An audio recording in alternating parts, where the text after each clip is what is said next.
Kalau PBL itu setahu itu sih dia pembelajaran berbasis masalah, di mana mahasiswa itu dihadapkan dengan masalah tanpa diberitahukan dulu dengan rumus. Nah, berarti itu kendalanya. Namun ada ya beberapa dosen yang menggunakan PBL di kampus Universitas Pembangunan Pancasila ini. Nah, next itu mau bertanya nih, menurut Ika kira-kira materi yang terkait dengan matematika di kampus Pancasila itu pastinya ada ya. Nah, apakah bisa menyelesaikan ataupun meningkatkan kemampuan berpikir kritis dari mahasiswa dengan menggunakan PBL? Kami diminta untuk menganalisis pola-pola, terus misalnya kayak ornamen, layu atau desain arsitektur. Dari situ kami harus mengidentifikasikan apakah itu relasi, rotasi atau translasi. Bahkan kami membuat dulu polanya dengan geogram. Penggunaan GeoGebra itu pernah digunakan oleh dosen ya di kampus ini. Nah, tentunya dengan menggunakan teknologi pembelajaran itu akan lebih mudah untuk dilakukan proses. Nah, terkait dengan materi tadi, kita menyebutkan transformasi geometri. Ada dilatasi, kemudian ada rotasi, kemudian refleksi dan translasi. Nah, keempatnya itu rasa mudah ya dengan menggunakan PBL ini apalagi dengan kemampuan GeoGebra. Nah, kemudian aku mau bertanya nih tentang kemampuan berpikir kritis dari Ika sendiri ya. Ini kan secara individual aja. Ketika dengan PBL ada peningkatan nggak dengan kemampuan berpikir kritis dari Ika? Bu, sangat baik. Saya jadi terbiasa menganalisis masalah terlebih dahulu, mencari data dukungan, menyusun langkah, dan mempertimbangkan berbagai solusi. Oke, berarti bisa direkomendasikan ya pembelajaran menggunakan PBL ini, karena kalian ya kelas programnya dari mahasiswa merasa kemampuan berpikir kritisnya itu meningkat dengan diterapkannya PBL. Nah, kemudian kan saya mau bertanya ini juga sering-sering yang lain. Menurut Ika hambatan PBL itu ketika diterapkan di kelas ada nggak ya? Yang paling mendasar itu menurut saya ketika memahami konsep tanpa penjelasan awal, kami harus membaca, mencoba, dan berdiskusi dengan kelompok. Oke, berarti perlu diskusi kelompok di dalam PBL itu. Nah, disitulah yang perlu kita mengkondisikan kelompok agar kelompok tersebut terdiri dari heterogenitas dari akademiknya ya, tidak hanya dari pintar saja dikelompokkan atau yang kurang pintar. Jadi strategi dalam kelompok itu diperlukan juga dalam PBL. Benar ya? Nah, next yang terakhir mungkin itu mau bertanya nih untuk yang mendengar podcast juga ya, itu bisa menjadi inspiratif. Kira-kira menurut Ika apa sih pesan-pesan penting yang disampaikan kepada teman-teman dan juga mahasiswa di Universitas Pembangunan Pancasila terkait dengan pengalaman Ika ikut dalam proses pembelajaran dengan dosen yang menggunakan PBL? Pesan saya, jangan takut untuk awal memulai yang sulit. PBL itu menuntut kita lebih lanjut, lebih aktif, tapi hasilnya sangat berharga. Oke, baik sekali, Masya Allah ya. Terima kasih untuk sharingnya, yang berbagi pengalamannya. Mudah-mudahan itu menjadi inspiratif bagi rekan-rekan mahasiswa yang sedang berjuang juga dalam menyelesaikan perkuliahannya di Universitas Pembangunan Pancasila. Terima kasih Kak.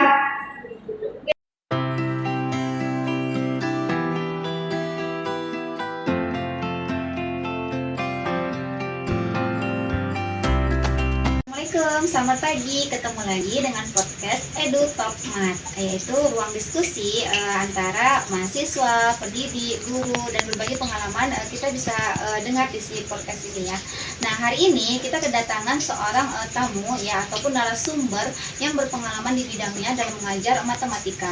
Beliau sudah mengajar di sekolah menengah selama lebih dari 20 tahun. Kita perkenalkan Ibu Zoni. Sehat Ibu? Sehat. Iya, baik. Nah, sharing-sharing terkait dengan pengalaman Ibu mengajar di sekolah menengah selama Ibu memasuki ya ataupun sudah lebih ya Bu ya dari 20 tahun, apakah ada hambatan atau kendala Ibu dalam menyampaikan materi khususnya materi matematika di kelas? Ada sih ya sebenarnya permasalahan mungkin yang saya temui, yaitu pada pemahaman awal siswa ya.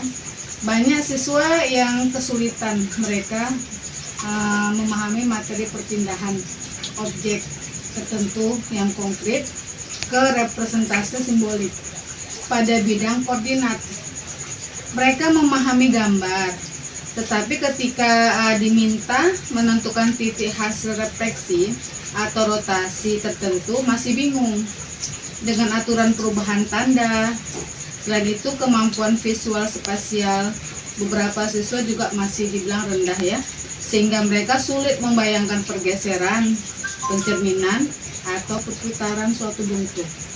Juga motivasi belajar mereka juga turun karena mereka menganggap materi ini hanya soal rumus, bukan konsep yang perlu dianalisa. Seperti itu. Baik ya, dari penjelasan Ibu ternyata beberapa hambatan sering Ibu jumpai ketika Ibu membelajarkan materi matematika ini ya Bu ya di kelas. Nah, kalau saya simak sih penjelasan Ibu, ternyata dalam membelajarkan matematika itu kesulitannya tidak hanya di teknis, tetapi juga ada kesulitan dari segi penjelasan visual, kemudian dari motivasi yang rendah ya Bu. Nah, kira-kira Bu ada tidak pengaruhnya, hambatan yang dialami oleh siswa ini dengan kemampuan berpikir kritis siswa di kelas? Saya rasa ada ya, bahkan itu sangat berpengaruh ketika konsep dasar mereka itu belum kuat, sehingga siswa itu menjadi pasif. Mereka hanya meniru, mencontoh langkah guru, tanpa mereka bisa memahami suatu titik itu perubahan posisi tertentunya. Dalam konteks berpikir kritis juga misalnya menganalisa pola, membuat dugaan atau memberi alasan sistematis, mereka juga masih belum punya kepercayaan diri juga. Padahal materi ini sebenarnya materi yang sangat kaya ya untuk melatih analisis mereka juga, mengevaluasi dan menyusun argumen. Oke, baik Ibu. Nah, sejauh pengalaman Ibu mengajar di sekolah menengah, apakah dalam membelajarkan materi transformasi geometri ini Ibu pernah menerapkan beberapa pendekatan atau strategi pembelajaran? Ada ya beberapa ya yang bisa saya lakukan pendekatannya. Contoh ya, misalkan pertama itu memperkuat visualisasi. Saya sering menggunakan ada yang namanya aplikasi GeoGebra. Itu sebenarnya agar siswa dapat melihat langsung bagaimana perpindahan titik tersebut. Kedua, saya bisa memulai dari konteks nyata dengan yang dekat dengan siswa, seperti pola batik misalkan ya kan, ornamen budaya juga ada di sekeliling kita, atau bentuk simetris yang ada di lingkungan sekolah itu sendiri. Ketiga, saya memberikan masalah bertahap, mulai dari orientasi gambar sederhana bisa ya, lalu ke koordinat, kemudian ke materi yang lebih abstrak lagi. Dan yang paling penting adalah memberi mereka ruang diskusi, bukan hanya latihan mekanis. Oke, dari penjelasan Ibu ini saya menangkap Ibu suka sekali ya memvariasikan gaya ataupun strategi pembelajaran di kelas. Tentunya ada tujuannya Ibu sehingga siswa itu tidak merasa bosan. Nah, dari beberapa strategi atau pendekatan pembelajaran, gaya pembelajaran yang Ibu terapkan di kelas, apakah pernah Ibu menerapkan suatu strategi pembelajaran yang biasa kita sebut dengan PBL atau problem based learning, Bu? Pernah. Saya pernah coba dengan cara memberikan masalah kontekstual ya namanya, misalkan dengan desain logo, dengan denah taman, atau pengembangan motif simetris juga bisa sebenarnya. Siswa itu diminta mereka lebih bisa menganalisis gambar yang saya berikan, kemudian mereka mencari cara untuk menghasilkan bentuk baru gitu ya. Yang menariknya siswa itu bisa lebih aktif kalau saya lihat. Mereka bisa di situ bertanya, kemudian berusaha berdiskusi, membandingkan strategi mereka satu dengan yang lain. Bahkan siswa yang pasif aja pun mereka bisa menunjukkan pendapat mereka ketika mereka menemukan pola atau perbedaan hasil dari diskusi tersebut. Oke, berarti ketika Ibu menerapkan pendekatan pembelajaran problem based learning ini tentunya sudah sangat membantu sekali siswa dalam memvisualisasikan suatu objek ya Bu ya. Kemudian dari segi motivasinya juga mereka meningkat dalam pembelajaran, lebih tertarik dan interaksinya itu lebih meningkat dari pembelajaran yang tidak dilakukan dengan PBL, benar ya Bu? Iya betul. Nah, tentunya dari PBL ini apakah berpengaruhnya itu positif nggak Bu dengan kemampuan berpikir kritis siswa? Ya saya kira sebenarnya ya mereka merasa seperti sedang memecahkan teka-teki visual ya, bukan mengerjakan hanya soal rumus saja.